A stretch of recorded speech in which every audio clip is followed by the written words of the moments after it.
gamers, gooners, and goners. This is episode 51 of the Overkill Podcast. We're here. It's me, Iron Meta, Frankie, and my boy. Kirby DK10, baby. Jeez, we went full names this time. Full names. Yeah. I'm thinking it's a chill episode today. I guess we should go ahead and start off with the fact that we played Rivals. Yeah, we did play Marvel Rivals.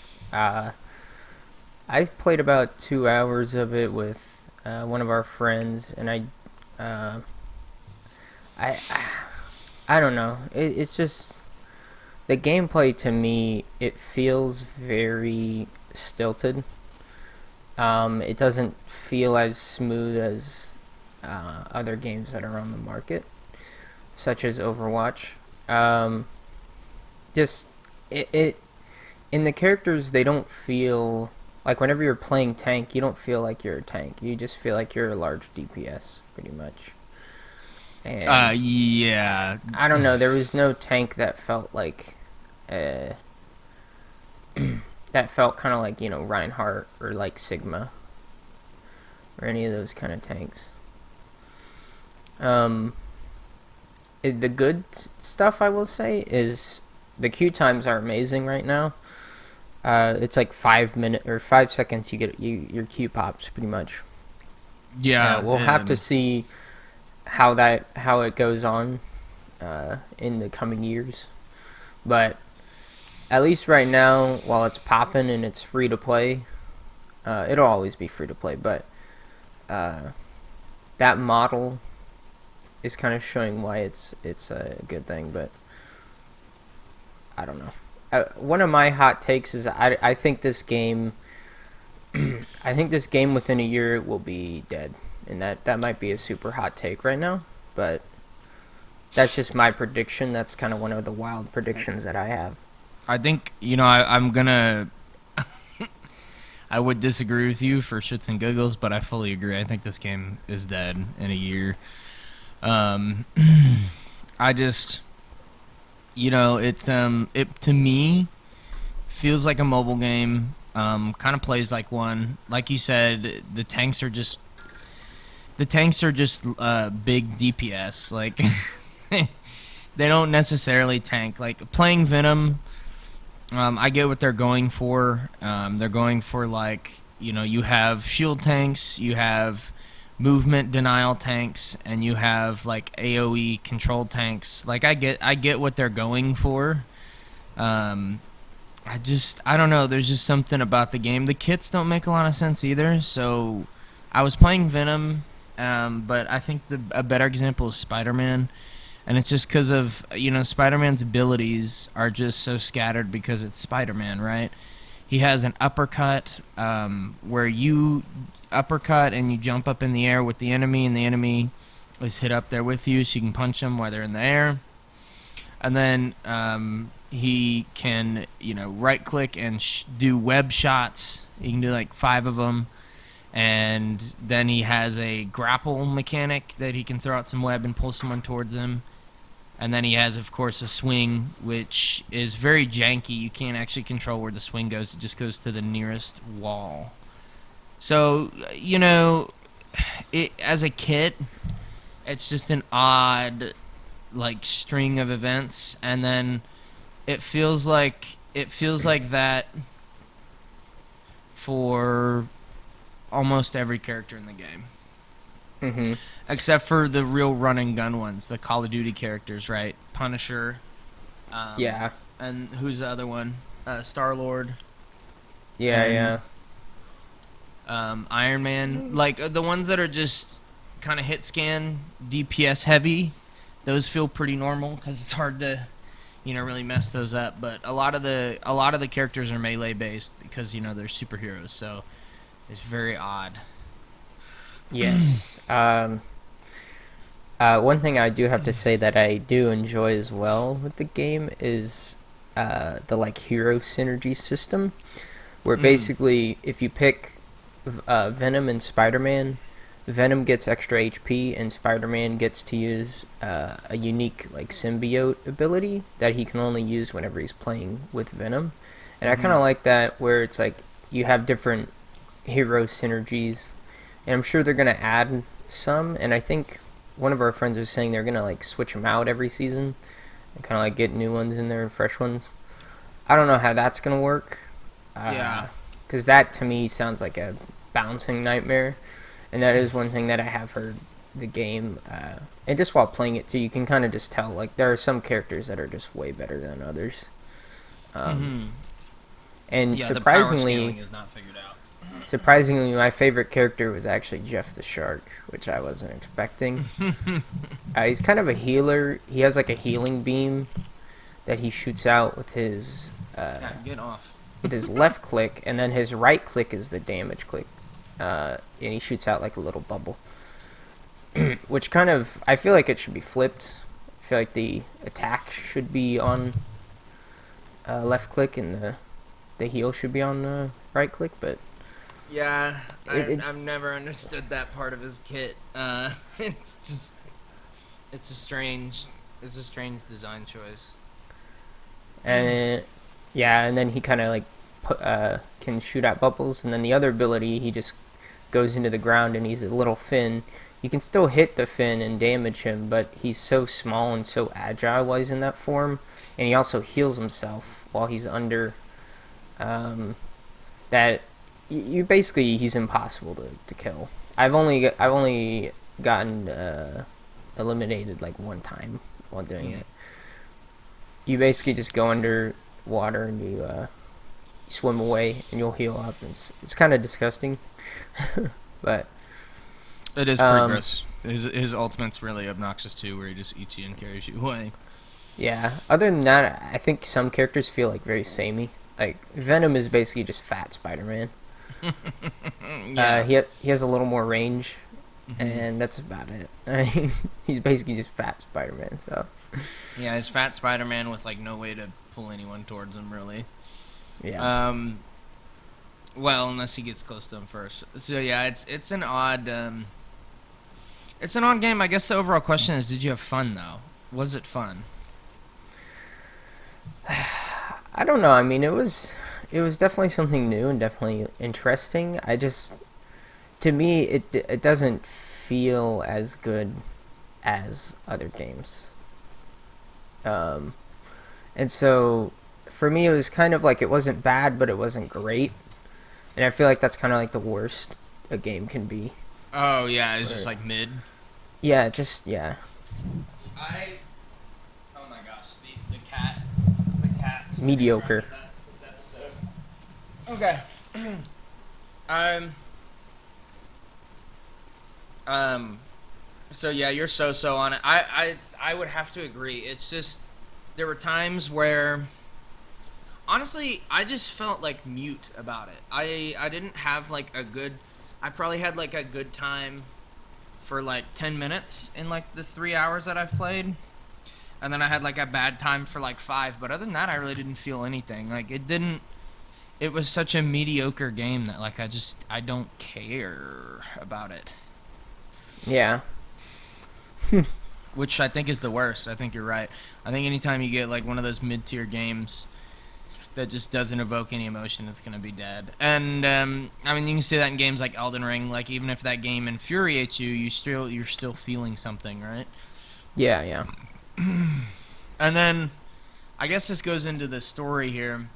Apparently, I think this is overblown,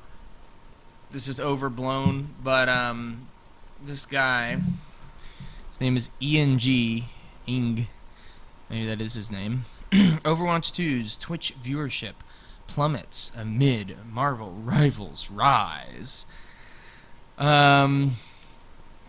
Yeah, and he basically talks about how the average viewership went from 28,000 in November to 18,000 in December.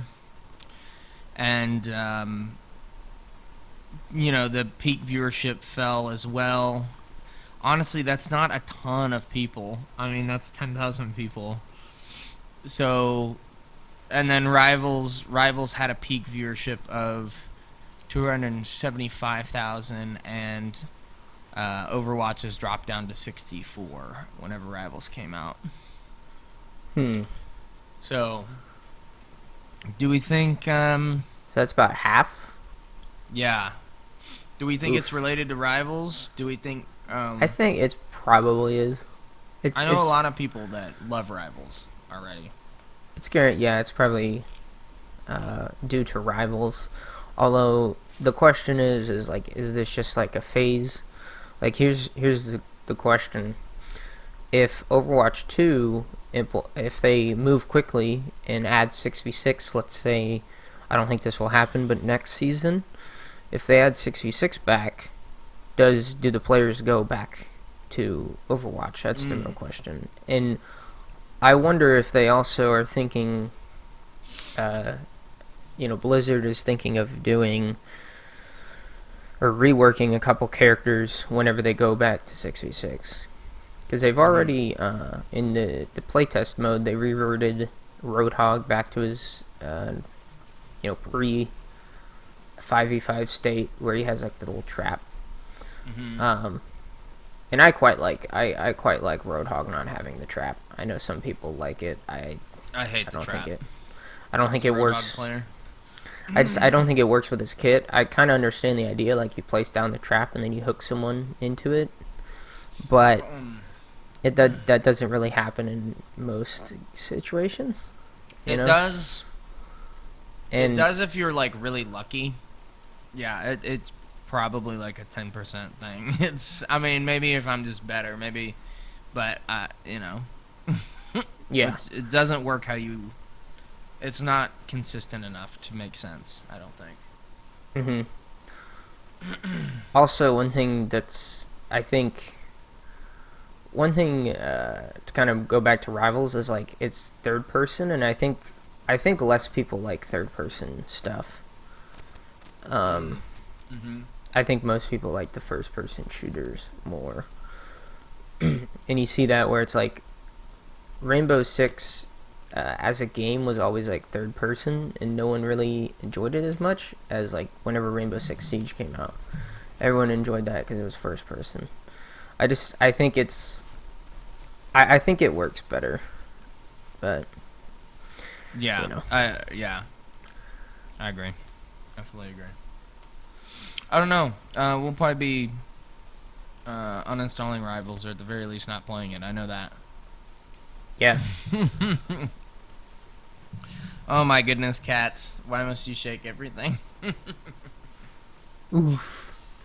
Oof. The episode's ruined. Time to scrap it all.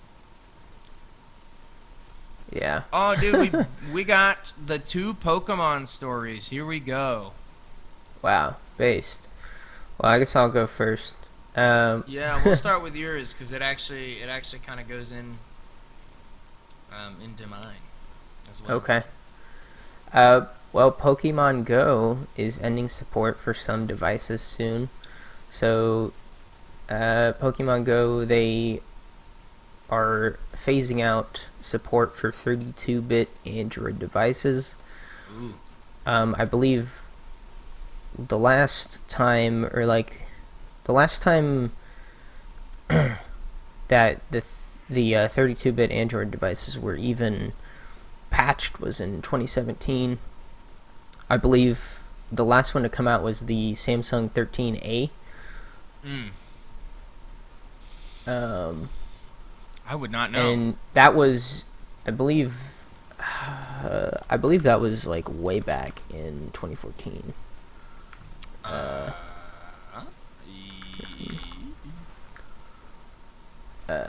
Release date. Oh, that's the A13. I don't know. I'm an Apple person. Yeah, I don't know what all that means, dude. Okay. But it says here they're ending it for the Samsung Galaxy S4, 5, the Note 3, and the J3. Xperia, obviously Motorola's, some LG's, the OnePlus and the HTC One, and then a few others, but those are kind of the big ones. I know the OnePlus is pretty popular and the Galaxies are pretty popular, so... Yeah, the Galaxy A3 has the 13-bit Android. OS. So, Gotcha. if you don't know, I'm kind of a computer person, but 32-bit is you basically get like less storage that you can, or not storage, but less RAM that it can access at one time. In 32-bit, you have bigger numbers that you can make, obviously, and you can store just more data in the RAM. Now, basically every system has become 64-bit, and so Yes. at this point, almost everything should be 64-bit. But Yeah, because I know Windows now only, they used to offer with Windows 10, they used to offer 32-bit. Now they only offer 64 with Windows 11. Also, they finally phased it out. Because I was about to say, Windows has kept 32-bit around because there were very few programs that still used it, but it's always weird to me. They might as well just can it. Yeah, I think you have to use compatibility mode now if you have like a 32-bit program. That's tough. Okay. I mean, fair enough. Yeah, most things should be 64. I don't even know why anyone operates on 32 anymore. Yeah, I mean, this is the, I kind of want to bring this to Rip because like this is just what happens with online games. And games that are constantly updated is that you have to constantly update your system as well, right? The hardware is eventually just going to be phased out. And that is one thing that I do like about older games, is that you don't really have to upgrade the hardware to run them. You know? No, 1,000%. I think this is a trend that we've seen. I think the earliest example that most people got back in the day was phone games, where you would download a phone game, and it could be, I don't know, whatever. I think Flappy Bird. There were games before that, but that I think were better. But it would stop working once the OS got far enough along, and they had released enough models. Like I don't think a lot of those phone games from like 2014 even operate anymore. You can download them, they just won't open. They don't have servers up. They don't. A lot of those companies just kind of got their bag and left. And that's kind of what, even with a successful game like this, I mean, at some point they're going to just cut off old devices because they have data probably on how many people use these phones. And they're just like, well, it's time to upgrade our game, and we're just going to cut off all the 32 bits. Yep. And that's what happens. I mean, online gaming is fun and everything, but at the end of the day, you will lose access to that game. Whether it's 10 years or 20 years, and maybe you don't care by then, but I don't remember how old Pokemon Go is. Do you?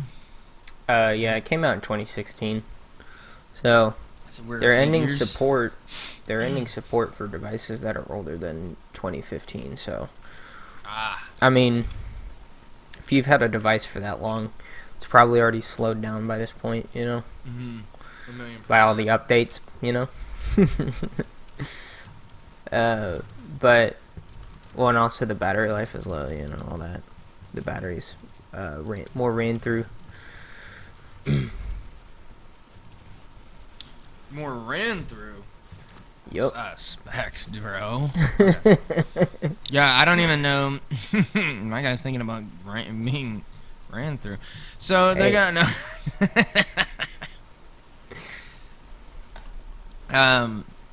Yeah, I mean, a lot of those phones it's probably time for them to go anyways.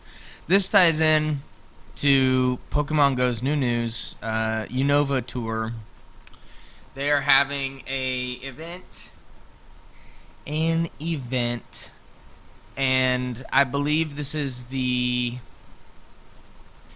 event where you go around like LA with a group and like catch stuff. Maybe I'm crazy. And they were thinking about canceling it because of the wildfires. but they are not. And essentially, it's to launch I think is this like Gen 8? I don't know what Snivy's from and all these Pokemon, but it looks like it's Gen 8. It's black and white. And, they have a bunch. I'm pretty sure that's Gen 5. 5? Okay. Well, maybe they already have 5 out, but they do have some new Pokemon, it looks like, that are in the game. Some deers and stuff. I was trying to find info on this event, but it's so difficult to figure out what it is. So it's being held in the Rose Bowl Stadium. Here we go. I finally found something. All event gameplay is exclusive to ticket holders, so you pay $30 and you get a bunch of shiny. There's going to be shiny Pikachus. You're going to yap with people. So I was right. So this is that thing where they make a bunch of people meet up. You go around, you catch things, you meet people, you get shinies. I don't know how successful these things are. From their pictures, it looks like it's been successful previously. But or like they've had events before, but maybe not. They might have just paid these people. That's always possible as well. Yeah. I don't know. What do you think about that? Do you think that would be something you would ever do? Meet up to go play Pokemon Go? That's weird, bro. Well, you don't want to meet some people obsessed with Pokemon, dude? Wow. No. See, there's I don't... shiny Marina. There's this cute Deerling, shiny. Yeah, I don't like Pokemon. Yeah, I don't like Pokemon, and I especially don't like the people who like Pokemon. No, yo, that is so. No, I'm joking. Some of my best friends love Pokemon. I can't get into it though. I don't know. Yeah, it's just not. It's an RPG. I will say, fun. Pokemon Go is the only one that I've actually gotten into it at least a little bit. Have you ever beaten a Pokemon game? Even? No. Dude. I've gotten past the first 2 gyms in Diamond, the Diamond remake they had. That is tough, dude. Okay. I do want to eventually beat a Pokemon game. It's just they take so much time because they're an RPG. You got to level up your Pokemon and stuff. Oh, you can get a Rarsham, Zekrom, Black. It's for me. It's just basically the walk around and press A simulator whenever you get in battle. Basically, yeah, A and skip and hurry and heal. Maybe use a couple heal items here and there, and that's about it. Stack up.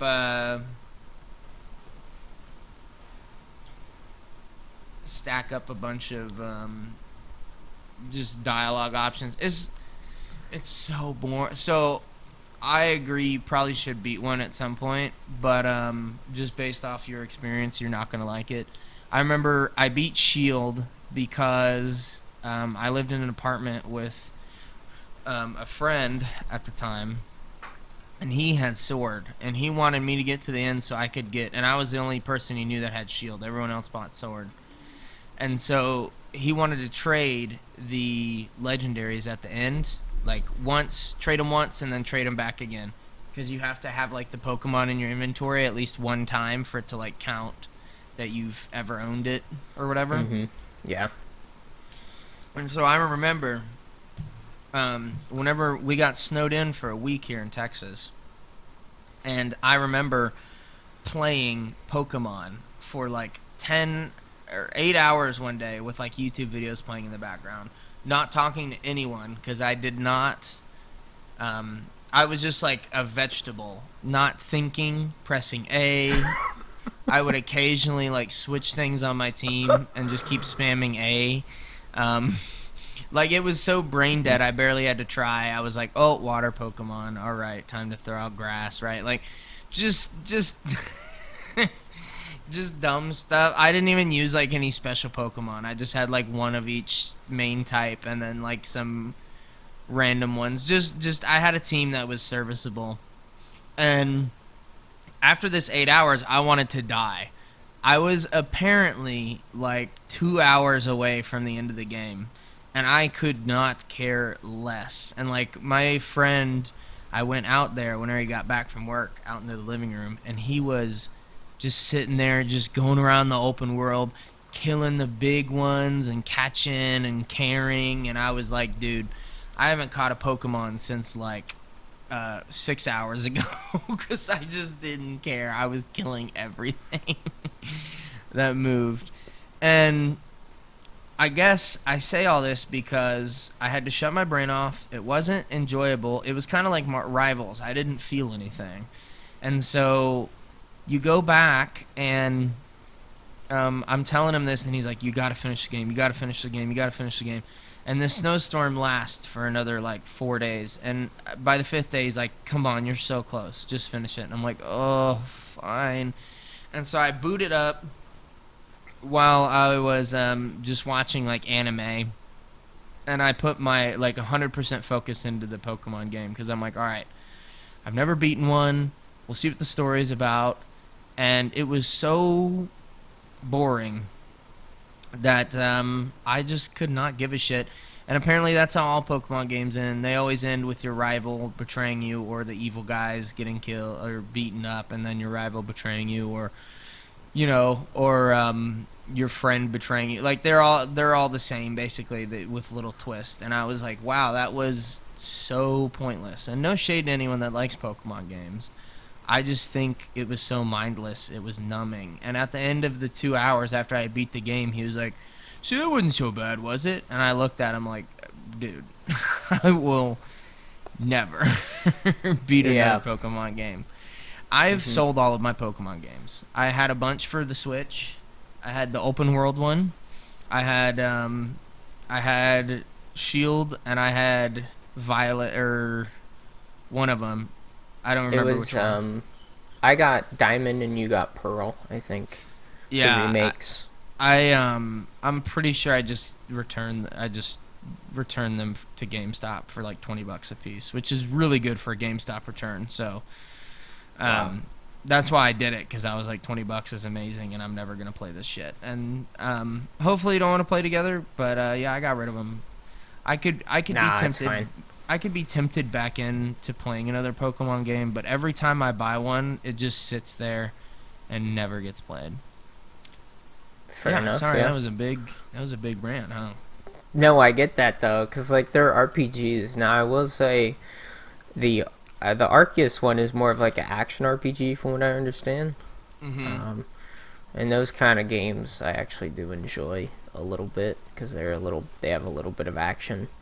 And they also have leveling up and stuff. And it's kind of, in those games, I feel like you feel more forced to not just press the attack button, right? You feel forced to like heal, use magic, and do other things. Yeah, more real-time input. Mm-hmm.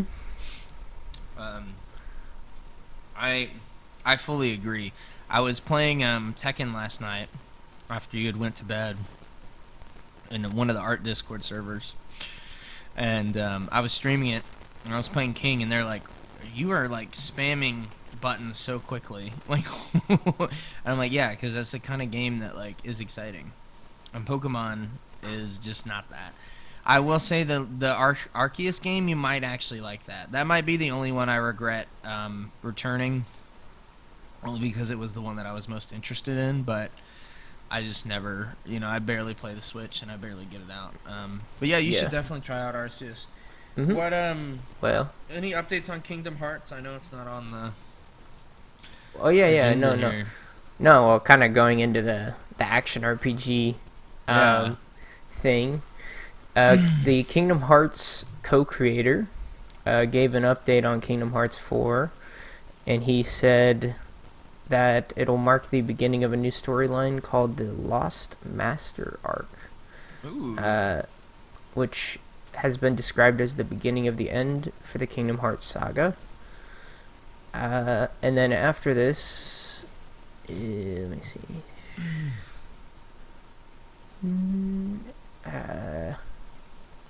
Yes. Also, Kingdom Hearts. It marked this year, January 9th, marked the 15th anniversary for the chapter of the Kingdom Hearts series. That was the PS1. It was a prequel called Birth by Sleep, and so the director tweeted basically saying, what I just said. It'll be the end, the beginning of the end. So the beginning of the end. So maybe there's a Kingdom Hearts 5. Yeah, I think probably there's going to be Kingdom Hearts 5 and maybe a Kingdom Hearts 6, and I think after that they just need to stop it. It's like, as games, they're really big games. Lots of like content if you want to 100%. If you just want to go through and play them, they're about like 25 to like 60 hours, in that range. Just depends on how long you want to take.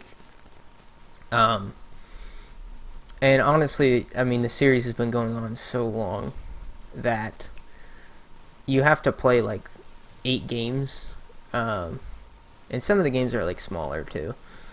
But you have to play like 8 games to even get like some of the story, and even then, I don't even think some diehard Kingdom Hearts fans like understand the whole story.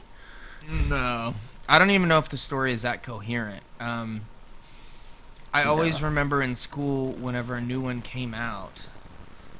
When did 3 come out? It might have been 2 that I'm thinking of. I think it was 2. Yeah, that was like middle school-ish. Because 3 came out in 2018. Okay, yeah, then 2. It must have been 2. Man, I'm old. I remember in school that whenever like Kingdom Hearts 2 came out, everyone was yapping about it. Everyone was excited. The Goofster, the Gaffster, all the Disney characters are there. And the story, whenever the kids would explain it to me, made no sense. Yeah, it was for PlayStation 2. It made 0 sense to me at all. And I still don't understand it. And I haven't tried to understand it because, it's whatever. I'll probably play them as well at some point. I don't know. Here's a question for you. Do you think that the Disney IP has kind of fallen off a little bit too? Do you think that's part of the problem?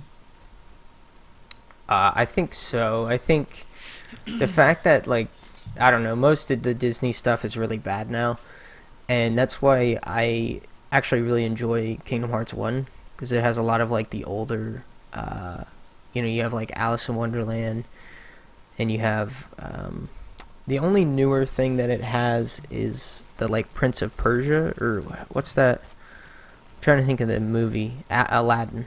That's it. Aladdin. Oh yeah. Yes, it has that world. Yeah, I think with like most of the newer Disney stuff, it has fallen off. I want to say, well, with Kingdom Hearts, in regards to the story, like you were saying, all you have to know is the Heartless are the bad guys, and don't let your heart be consumed by the darkness. The darkness is bad. Darkness bad. There's the whole story. Anyway. Wait. The darkness bad? Yes. And remember, keep your heart. Yeah, heart. Oh, Heartless good. Bad. Heart good. Heartless good. Yes. Okay. Oh gosh. Also, with Kingdom Hearts 4, there is speculation that there might be Star Wars and Marvel worlds, which, because they're Disney now, they can add those. I don't know how that's going to work. I don't think Marvel's like a good one. I think Star Wars could be okay within Kingdom Hearts, but I don't know. Marvel's a little weird. Little weird, yeah. I gotta say, but why is it weird though? I guess like that's what I'm trying to think. Why? It is a crossover, but it's, I don't know, just like him interact. Like I feel like Sora interacting with superheroes just to me sounds weird. Yeah, it's a little odd. I just can't put my finger on why it seems so odd. Although I guess Sora interacting with Goofy and Donald is kind of dumb too. Yeah, that's also a fever dream. So Yeah, not starting off from the most sane of places. Oh man, gamer. Well, Yeah.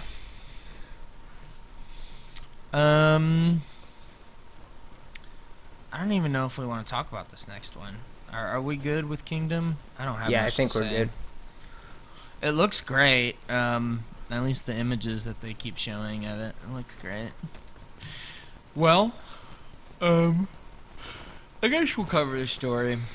I kind of hesitate, because it's kind of brutal.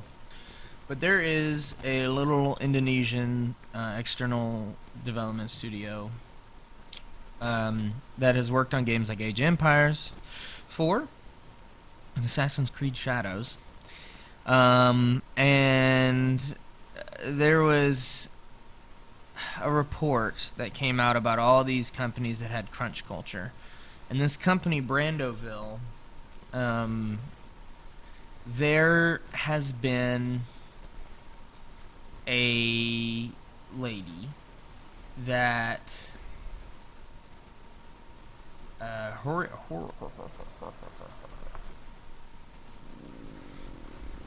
oh, here we go. Sydney. This lady Sydney was being abused by Sherry Lai.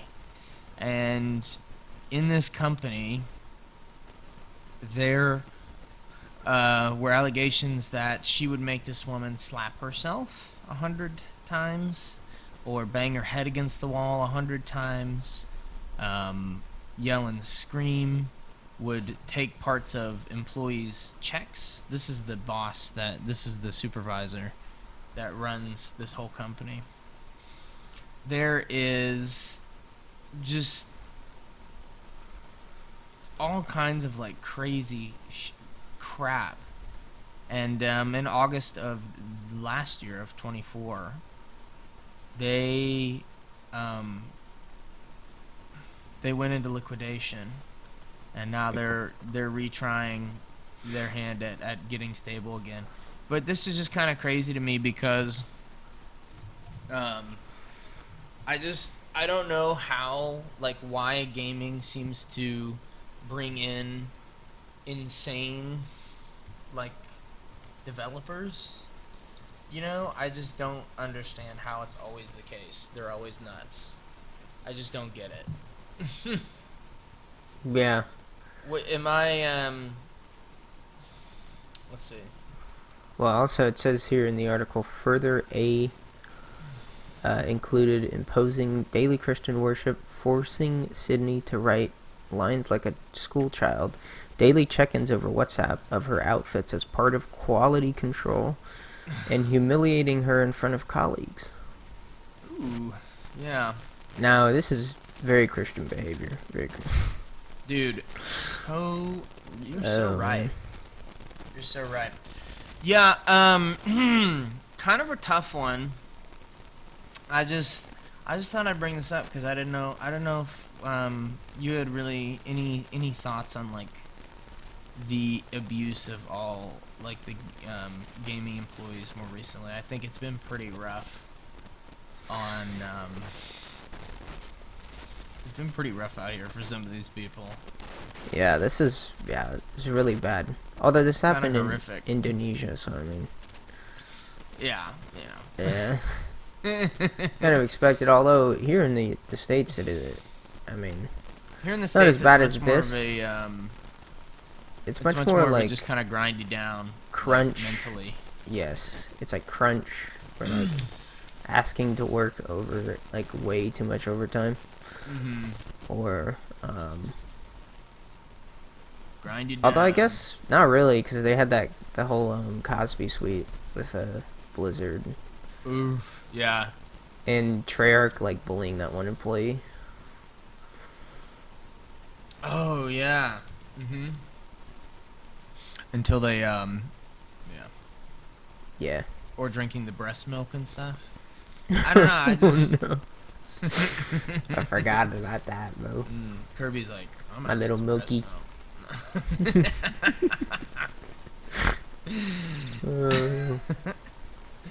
Oh my goodness. Well, that's sad. That is sad. Hopefully, hopefully this company doesn't get on stable footing anymore. I hope not. I just don't know. Oh, she's a young girl. Wow, that's crazy. I just, I don't get it. I don't get it, man. I don't know why people are, why these game studios like crunch so hard, and it's like, I just don't get it. I don't get why it's so serious. I guess maybe they're running thin margins or something. But I guess, yeah. just a story I wanted to bring attention to. Wow.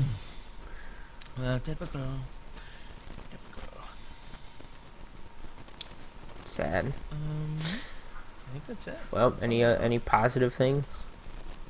Any positive things? No, the Yeah. world sucks. No. Yeah, I wasn't too sure how to take that one.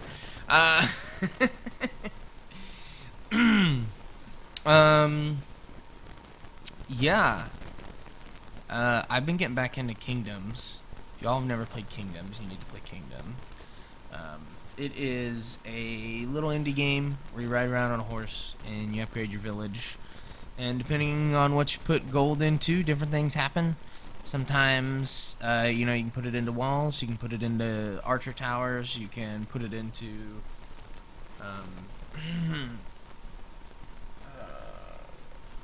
trebuchets and upgrading your village. It's a really cool game, and I think 2 Crowns is definitely the definitive edition. I don't have it yet, but it's a good little game, and 2 Crowns is really awesome if you're a couple and you just want to play a game together. I don't know if you've ever played it, Kirby, but I think it's a really good game. No. No. Do you know the game? That I'm No. Okay. You should give it a shot. That's my positive news. A great game made by a great little indie dev. With no abuse. I think that's based. I think that's about it for the podcast, baby. Y'all have a good day, good night, wherever you're at. It's been your boy Kirby DK10. Peace. It's been your boy Madam. Peace.